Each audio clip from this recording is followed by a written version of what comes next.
సంగారెడ్డి జిల్లా నారాయణ ఖేడ్ మున్సిపల్ పరిధిలోని 11వ వార్డు వడ్లగల్లీలో ఉన్న కాళికాదేవి ఆలయ ప్రాంగణంలో విశ్వకర్మ జయంతి వేడుకలు భక్తి శ్రద్ధలతో జరిగాయి. బుధవారం యజ్ఞ మహోత్సవం నిర్వహించి కాళికాదేవి అమ్మవారికి ప్రత్యేక అభిషేకాలు చేశారు. అనంతరం విశ్వకర్మ భగవానుడి జెండాను ఆవిష్కరించి అన్నదానం కార్యక్రమం చేపట్టారు.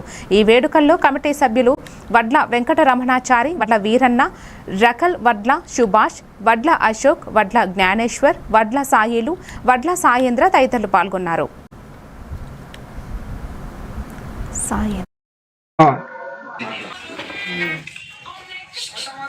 పట్టణంలో ప్రతి సంవత్సరము సెప్టెంబర్ 17న విశ్వకర్మ జయంతిని యజ్ఞ మహోత్సవం జరుగుతుంది. కాబట్టి ఈ సంవత్సరం కూడా యజ్ఞ మహోత్సవాన్ని సద్వినియోగం చేసుకొని భగవానికి జై.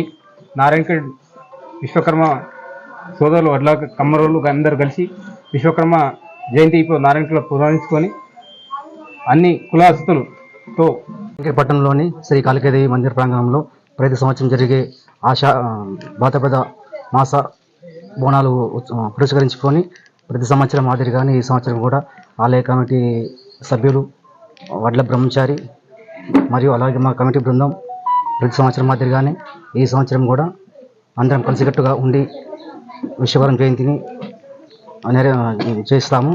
అలాగే 16వ తారీఖున రాత్రి బోనాలు ఉంటాయి. అనంతరం ఉదయం విశ్వకర్మ యజ్ఞ మహోత్సవం